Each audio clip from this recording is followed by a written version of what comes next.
बिस्मिल्लाहिर्रहमानिर्रहीम। अस्सलाम वालेकुम। मोहम्मद इरफ़ान आपके साथ आज एक बहुत ज़बरदस्त रेसिपी लेकर आया हूँ, फ्रोज़न कोफ्ते का सालन।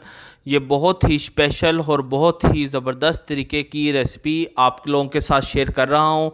बहुत से लोगों की शिकायत आ रही थी कि जब फ्रीज़र से हम कोफ्ते निकालते हैं या फ्रोज़न कोफ्ते हम लेते हैं तो वो अच्छे नहीं बनते, या तो वो टूट जाते हैं या तो बहुत हार्ड हो जाते हैं। तो इंशाल्लाह आपके जो जो भी मसाइल हैं वो इस रेसिपी से दूर हो जाएंगे।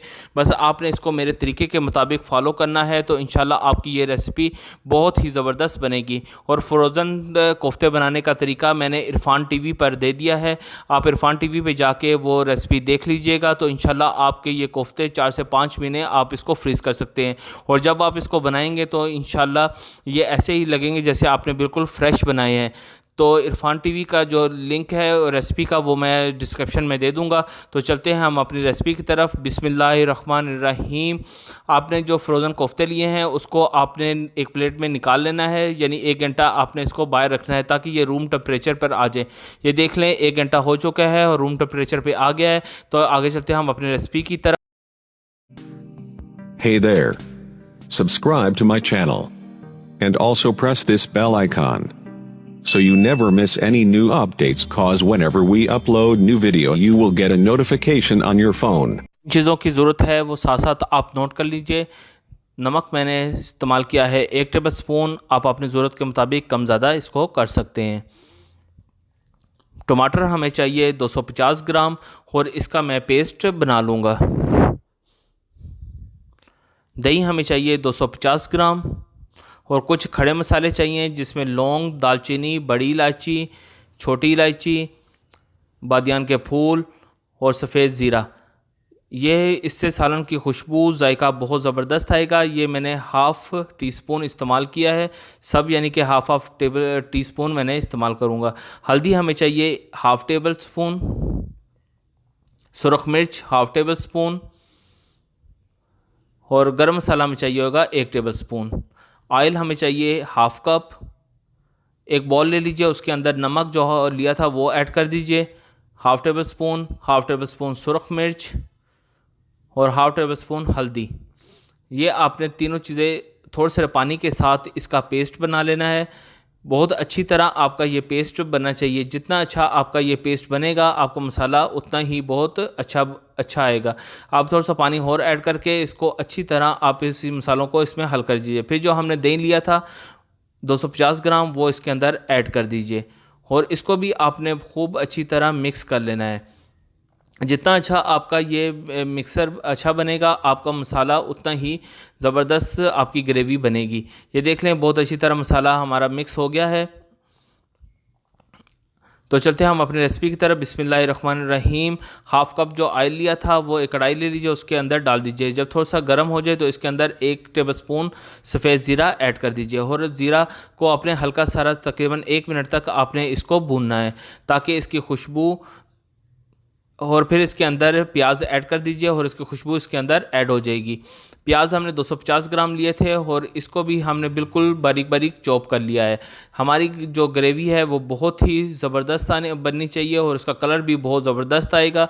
तो आपने इसको गोल्डन कलर आपने इसका लेकर आना है और इसको आपने लो फ्लेम के ऊपर बनाना है। जब लो फ्लेम के ऊपर आप इसको बनाएंगे तो इंशाल्लाह आपके प्याज बहुत अच्छी तरह गल भी जाएंगे और इसमें कोई सा क्रंचीपन भी आ जाएगा। ये देख लें हमारे प्याज होना शुरू हो गए हैं। जब ये गोल्डन ब्राउन हो जाए तो आपने इसको ज़्यादा डार्क गोल्डन ब्राउन नहीं करना ताकि हमारे जो हांडी है उसका कलर बहुत ही अच्छा सा कलर आए।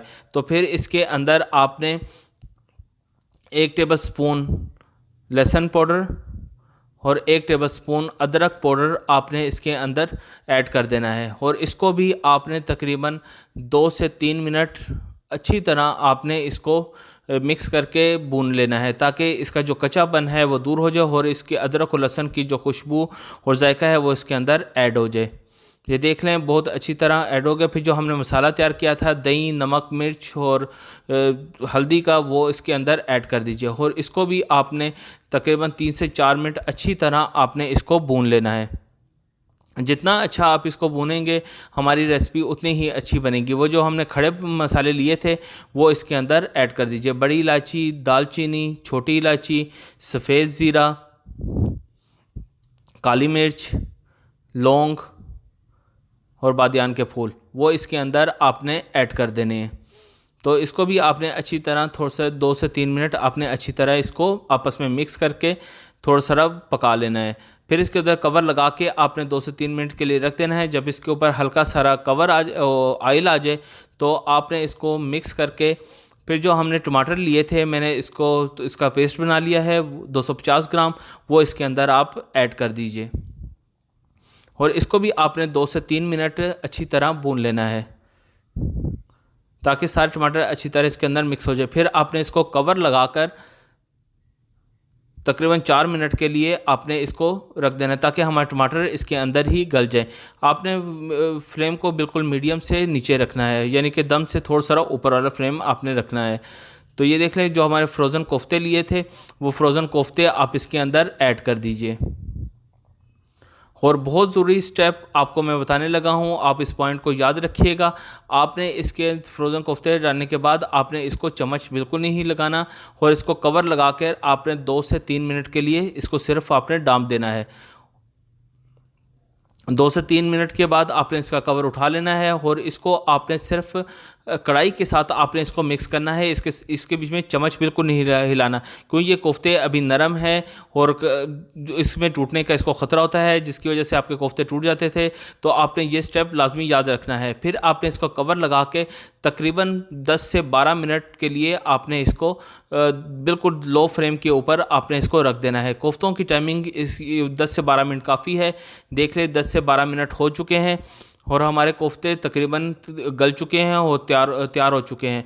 लोग पता नहीं क्यों आधा घंटा और 1 घंटे के लिए कोफ्ते को रख देते हैं, जिसकी वजह से कोफ्ते हार्ड बहुत ज़्यादा हो जाते हैं।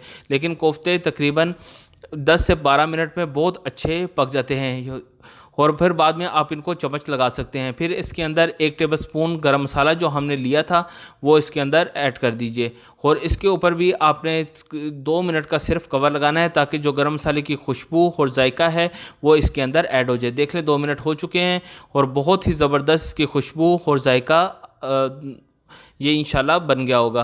तो ये देख लें, इसको अच्छी तरह आप मिक्स कर लीजिए और अभी आप इसको अच्छी तरह जितना भी चम्मच आपने लगाना है, क्यों हमारे कोफ्तों ने अपनी जगह पकड़ ली है और वो आपस में हार्ड हो चुके हैं।